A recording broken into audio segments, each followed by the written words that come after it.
welcome back to Titik Nol YouTube channel. Nah, di video kali ini Miss Ito mau ngebahas tentang inversion. Oke. Jadi guys, kalau biasanya kita mau bikin kalimat itu terdiri atas subjek dan verb ya. Normalnya subjek dan verb. Sedangkan kalau kita mau bikin inversion, maka kebalikan dari kalimat, yaitu verbnya duluan, baru subjek, dan diikutin sama verb yang lain. Nah, verb yang pertama ini adalah verb auxiliary dan verb yang kedua ini adalah verb ordinary, gitu ya. Nah, kapan sih kita menggunakan inversion? Yang pertama, kita menggunakan inversion apabila untuk membuat kalimat pertanyaan atau question sentence. Contohnya adalah, do you work or study?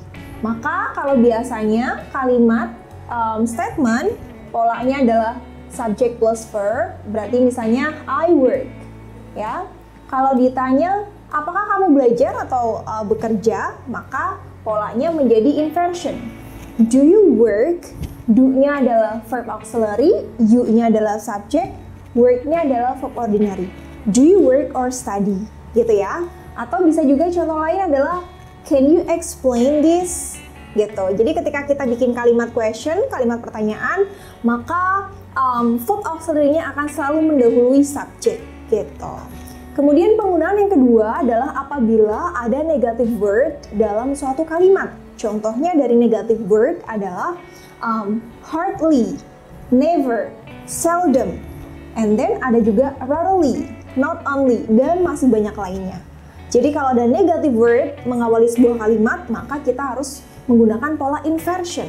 Maka contohnya, not only did they go, but they also stayed. Nah, ketika kita mendapatkan negative word di sini, maka kalimat yang setelahnya harus bentuk inversion.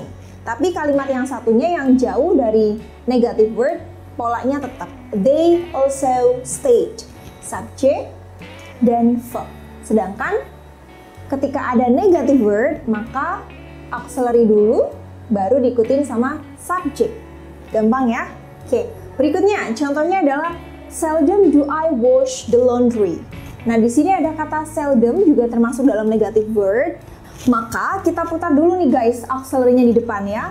Seldom do. Do ini adalah auxiliary, kemudian diikutin sama subject. Kalimat aslinya adalah I seldom wash the laundry. Gitu. Karena ada seldom, maka kita putar menjadi inversion. Gitu ya. Oke, berikutnya penggunaan dari inversion yang ketiga adalah apabila suatu kalimat itu diawali oleh prepositional phrase. Yaitu preposisi diikutin sama noun ya. Bisa jadi misalnya contohnya in, on, at ketemu sama noun gitu. Contohnya di sini ada kalimat on the corner stood a kind man. Aslinya adalah a kind man stood on the corner. Aslinya adalah kalimatnya begini, tapi ketika ada on the corner kita pindah ke depan, maka kalimatnya juga berubah, polanya juga berubah gitu. Kemudian contoh yang kedua, in the box were several books. Aslinya adalah several books were in the box, gitu ya. Jadi kita mau bikin pola kalimat yang lain menggunakan inversion, maka kita rubah nih prepositional phrase-nya di depan sehingga subjeknya dan verb-nya juga kita rubah, gitu. Kemudian penggunaan yang keempat yaitu adalah apabila kita menggunakan comparison atau perbandingan. Contohnya, he looks as diligent as does his friends. Inversionnya ada pada di sini, gitu. Karena he looks dia merupakan bukan kalimat nominal, maka kita menggunakan does di sini sebagai inversionnya, gitu. Baru diikutin sama subject. Verb dulu baru subject. Kemudian contohnya lagi, I am as clever as my friend. Nah, di sini I am as clever as is my friend. Verbnya adalah is, subjeknya my friend. Karena ada perbandingan di sini ya, maka kita menggunakan pola inversion. Begitu. Oke, kemudian terakhir di sini penggunaan dari inversion yang kelima adalah apabila kita ingin membuat kalimat elliptical pattern atau elliptical sentence. Elliptical sentence ini maksudnya adalah ketika kita setuju dengan pendapat orang lain atau kita juga merasakan hal yang sama dengan orang lain gitu. Contohnya, Dia suka pizza, aku juga suka pizza. Nah, biasanya kita bilang he likes pizza, I like too. Biasanya kayak gitu ya. Nah, itu sebenarnya kurang tepat dari segi grammar. Yang paling tepat adalah kita menggunakan elliptical pattern. Elliptical pattern ini adalah teman-teman bisa menggunakan so. Di sini contohnya he likes pizza, so do I. So do I.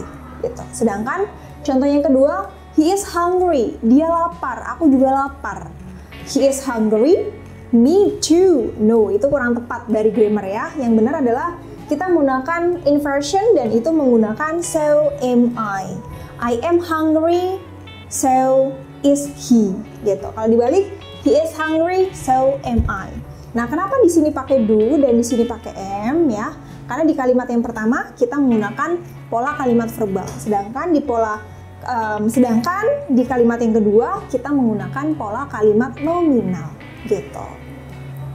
Nah, itu tadi dia penggunaan dari inversion dalam sebuah kalimat. Jangan lupa ada 5 penggunaannya. Yang pertama adalah question, yang kedua be aware dengan negative word dalam suatu kalimat, dan yang ketiga ada prepositional phrase juga, dan yang keempat adalah komparatif, dan yang kelima adalah kalian bisa menggunakan pola inversion untuk elliptical pattern, yaitu adalah kalimat yang kita gunakan untuk menyatakan kita juga setuju dengan orang lain. Oke.